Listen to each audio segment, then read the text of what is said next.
Police द्वारा किसी आरोपी को अरेस्ट करना या आरोपी का जुर्म कबूल कर लेना, क्या ये कहानी का अंत है? दरअसल कहानी की असली शुरुआत ही कोर्ट रूम से होती है। कहानी अभियोग और बचाव यानी प्रोसिक्यूशन और बचाव पक्ष के तर्क वितर्क की कहानी जो तय करती है कि कौन बेगुनाह है और कौन गुनहगार। कहानी जो तय करती है जुर्म हुआ भी था या नहीं। कहानी जिसका मकसद है इंसाफ, और इंसाफ का केवल एक आधार, वो है सच। ये केस है state versus Vicky Chaudhary and others, राज्य बनाम विकी चौधरी और अन्य की। इस केस में एक गन निकली थी, ट्रिगर दबा था, गोली चली थी, किसी की जान ली गई थी। कई लोगों ने यह होता देखा भी था, पर गन जिसके हाथ में थी उसके पास थी पावर, सत्ता का पावर, और वो कहता है कि उसने गोली चलाई ही नहीं। वो उस वक्त वहाँ मौजूद ही नहीं था जहाँ ये वारदात हुई। कोर्ट को इंसाफ का मंदिर कहा जाता है, पर क्या इंसाफ के इस मंदिर में ताकतवर का झूठ सच पर भारी पड़ सकता है? आगे बढ़ने से पहले नमस्ते, नमस्कार, आदाब, अस्सलाम वालेकुम, सत श्री अकाल। मैं आपका दोस्त मनीष कुमार आपका स्वागत करता हूं आप ही के चैनल #स्टोरी में। ये कहानी 5 दोस्तों की है, छोटे से रोड रेज, नोक झोंक के कारण किसी ने अपनी जान गंवा दी थी। ये कहानी शुरुआत होती है कोर्ट रूम से, जहां एक बेबस बाप गवाह के तौर पे गवाही देता है कि उस दिन वो दफ्तर जाने से पहले अपने बेटे को मिला था, वो भी जिंदा।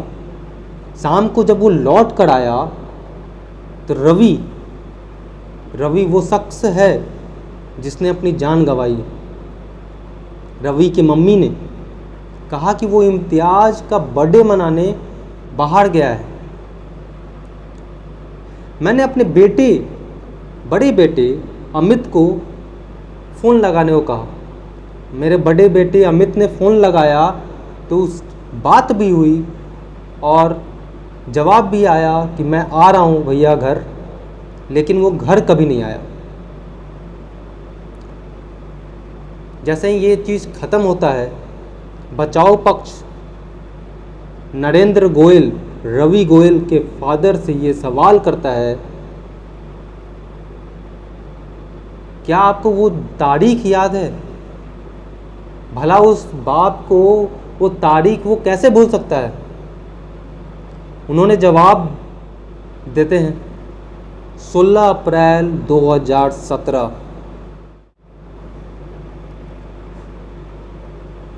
जी हाँ, 16 अप्रैल 2017 को ऐसा हुआ क्या था? भोपाल बाईपास रोड पे एक ऑल्टो कार में 5 दोस्त अपने में से ही एक इम्तियाज का बर्थडे मनाने गए थे। शफीक की गाड़ी थी, शफीक अपने ड्राइविंग सीट पे बैठा था, उसके बगल में यानी कि पैसेंजर सीट पे इम्तियाज अंसारी और पीछे में धीरज और गिरीश के बीच में रवि गोयल बैठा था।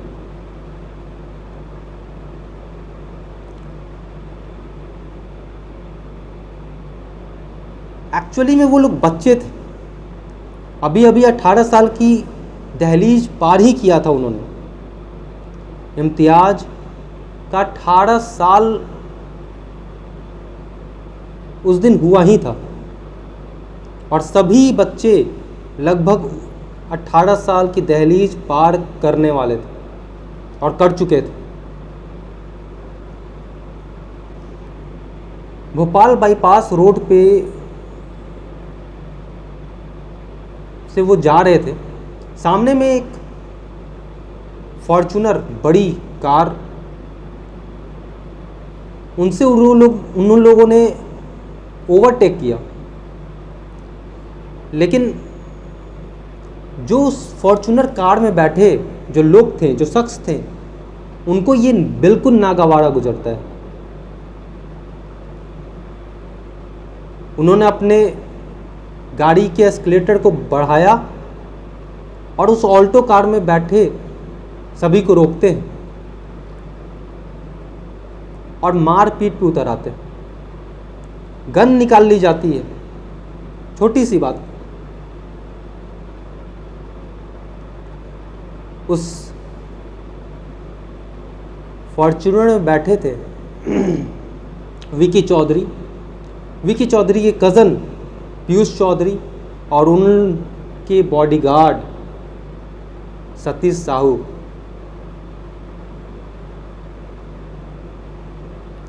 उन्होंने गन निकाल के बट से शफीक के चेहरे पे मारा। शफीक ड्राइविंग सीट पे बैठा था। माहौल को पढ़ते हुए वो वहाँ से निकलना ही सही समझा और वो ऐसा करता भी है। जैसे ही गाड़ी आगे बढ़ाता है, विकी चौधरी गाड़ी के पीछे से गोली चला देते हैं और वो गोली सीधे पीछे बैठे रवि गोयल के सर पे जाके लगती।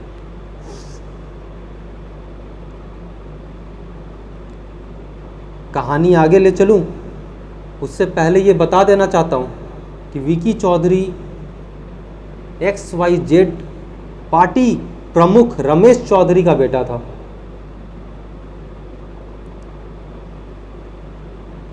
अब गोली तो लगी थी। वहीं से गुजर रहे एक बाइक सवार गोली की आवाज़ सुनकर अपनी बाइक को उस वारदात की जगह पे मोड़ता है। जब तक वो पहुंचता है तो वो देखता है कि एक फॉर्च्यूनर कार में 3 लोग सवार भाग रहे होते हैं। वहीं कुछ बच्चे ये चिल्ला रहे होते हैं कि रवि को गोली लगी है, रवि को गोली लगी है, और वो लोग भी जल्दबाजी में सिटी हॉस्पिटल की तरफ भागते हैं। एक अच्छे नागरिक, एक अच्छे भारत के नागरिक होने के नाते एक फंडामेंटल ड्यूटी निभाते हुए उन्होंने पुलिस को इन्फॉर्म करना सही समझा। पुलिस आती है, टूटे हुए कांच रोड पे बिखरा हुआ देख इस बात का तो कंफर्मेशन मिलता है कि कुछ तो हुआ है, लेकिन हुआ क्या इस बात की पुष्टि नहीं हो पाती। उतने ही देर में PCR के वायरलेस पे एक मैसेज सर्कुलेट होता है, सिटी हॉस्पिटल पहुंचिए, मर्डर हुआ है। PCR के इंचार्ज समीर राठी हॉस्पिटल की तरफ भागते हैं। हॉस्पिटल जाने के बाद रवि गोयल स्पॉट डेथ करार दिया जाता है। समीर राठी रवि गोयल के फादर और उनके परिजन को इन्फॉर्म करते हैं।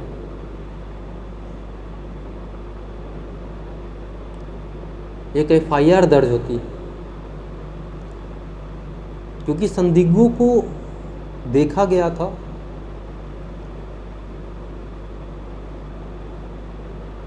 और जिस पे ये जुर्म का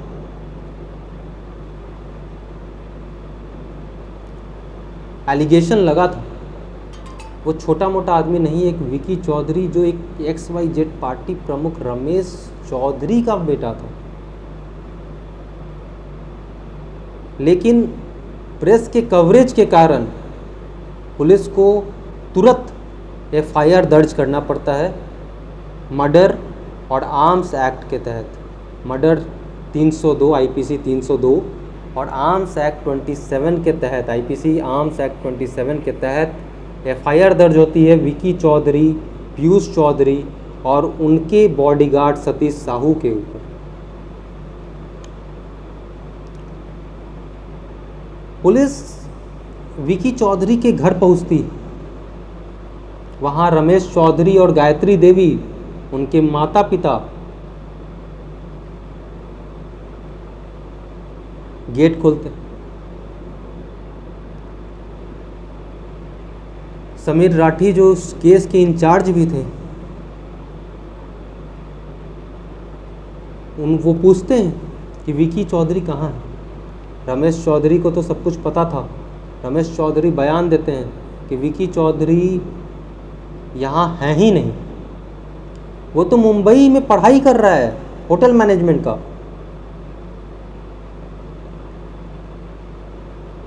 समीर राठी घर की तलाशी लेते हैं। घर के तलाशी में विकी चौधरी तो नहीं मिलता, बट जाते वक्त उनकी नज़र उस फॉर्च्यूनर कार पे पड़ती है जो कैंपस में ही लगी थी।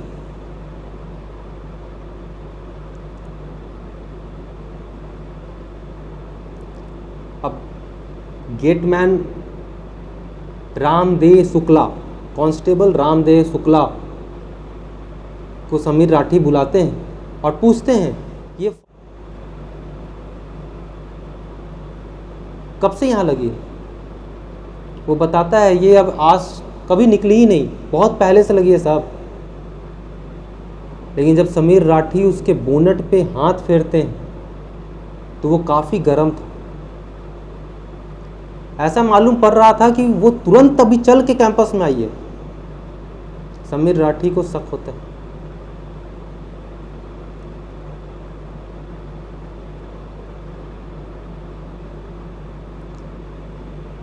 समीर राठी इन्वेस्टिगेशन को आगे बढ़ाते हुए पहले सतीश साहू को गिरफ्त में लेते हैं, लेकिन सतीश साहू भी तोते की तरह एक ही रट लगा के रखा था कि मैं गायत्री देवी के ड्यूटी पे लगा था और उनके साथ भोजपुर में था, मैं यहाँ था ही नहीं।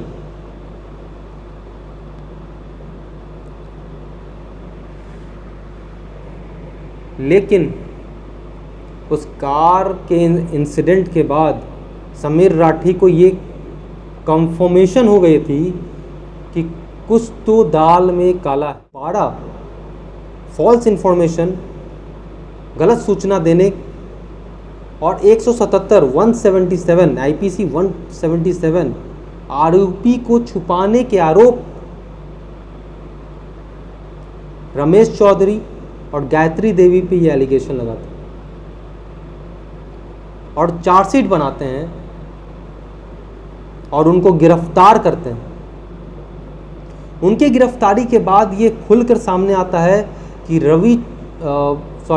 विकी चौधरी पास के भोपाल के पास में ही जो फार्म हाउस है उसमें ठहरा हुआ है, उसमें छुपा हुआ है।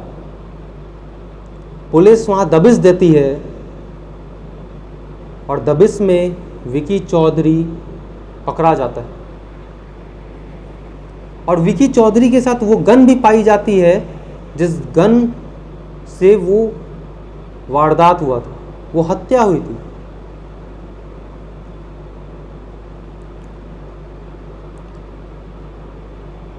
उसके ही 2 दिन बाद पीयूष चौधरी जो विकी चौधरी का कज़न, उसने भी अपनी गिरफ्तारी दे देता है।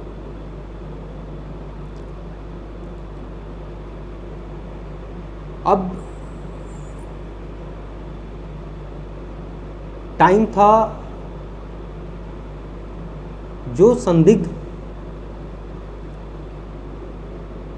जो गवाह है, उन सब के बयान लेने का। गवाहों ने प्रॉपर तरीके से उनकी पहचान की, सिचुएशन को बताया, और आरोपियों ने भी उसे कबूल किया, कन्फेस किया पुलिस कस्टडी में। जैसा कि मैं आपको बता चुका हूं, ये घटना होने के बाद पहली जो हियरिंग है वो 6 नवंबर 2017 को हुई थी, जिसमें नरेंद्र गोयल के फादर ने बयान दिया और वहाँ से ये कहानी स्टार्ट होती है। दूसरी हियरिंग जो 15 नवंबर 2017 को होता है, जिसमें आरोपी को कोर्ट में पेश किया जाता है और आरोपी से पूछा जाता है, क्या आप 302 section 302, arms act 27, IPC 212, IPC 177 के तहत आरोपी हैं? उन सभी का जवाब था नॉट गिल्टी।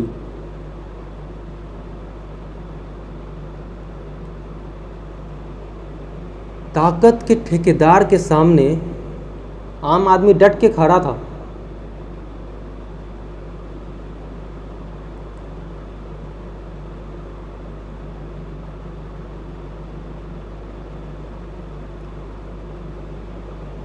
आगे की हियरिंग की डेट आता है और उस गेट पे एसआई समीर राठी पहले विटनेस के तौर पे गवाही देते हैं कि उन्होंने जुर्म कबूला है। गवाहों ने उनकी शिनाख्त की है, पहचान की है, और फिर दूसरे विटनेस कांस्टेबल रामदेव शुक्ला, उन्होंने भी पुलिस कस्टडी में ये बताते हैं कि जब आप लोग साहब आए थे उस समय गायत्री मैम यानी कि गायत्री देवी और रमेश चौधरी ने मुझे बुलाया और मुझे समझाया कि तुम्हें ये बोलना है विकी चौधरी यहाँ पे है ही नहीं, ये गाड़ी कैंपस से बाहर गई ही नहीं।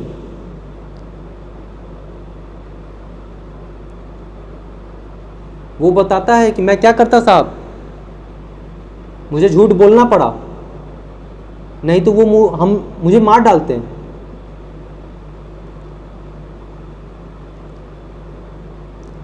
लेकिन उसने बयान दिया कि विकी चौधरी, पीयूष चौधरी और सतीश साहू कैंपस में आए और कुछ ही देर बाद गाड़ी लगाकर वो लोग चले गए।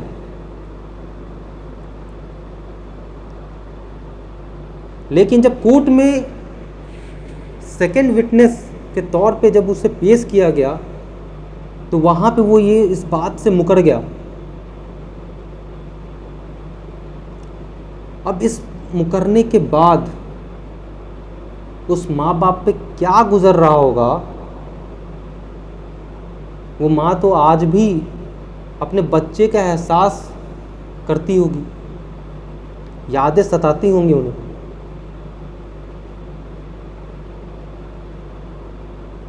लेकिन वकील साहब का कहना था कोई बात नहीं, एक गवाह के पलट जाने से कोई दिक्कत वाली बात है नहीं। नेक्स्ट हियरिंग का डेट आता है।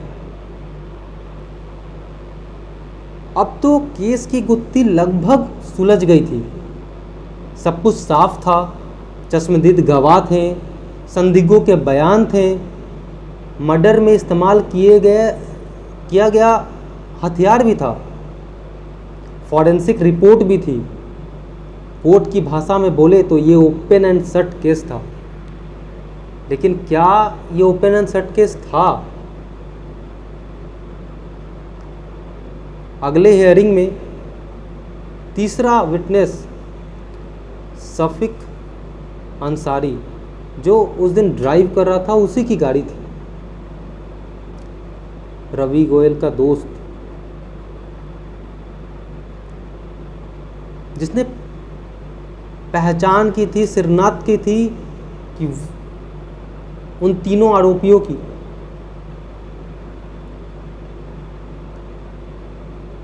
कोर्ट में वो बयान देता है कि उस समय अंधेरा था और अंधेरे में मुझे कुछ दिखाई ही नहीं दिया।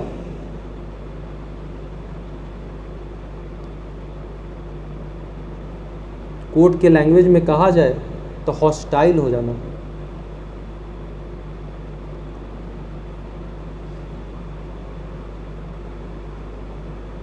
उनके सारे दोस्त, धीरज, गिरीश, खुद इम्तियाज, जिसके बर्थडे पार्टी में वो रवि गोयल गया था, सभी के सभी अंधेरी का बहाना मार अपने बयानों से पलट जाते हैं।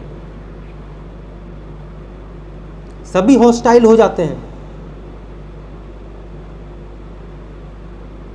कोर्ट में बाजी पूरी तरह पलट चुकी थी। इंसाफ का पलड़ा रवि के गुनहगारों की तरफ बहुत और काफ़ी हद तक झुक चुका था। वे सारे बेगुनाह होने की कगार पे थे। अगर ऐसा होता है तो क्या इंसाफ होगा? सारे चश्मदीद गवाहों के मुकर जाने के बाद अब प्रोसिक्यूशन के पास अब ऐसा क्या बचा जिससे वो बाजी अपने तरफ पलट सके? ऐसा सिचुएशन होता है तो तकलीफ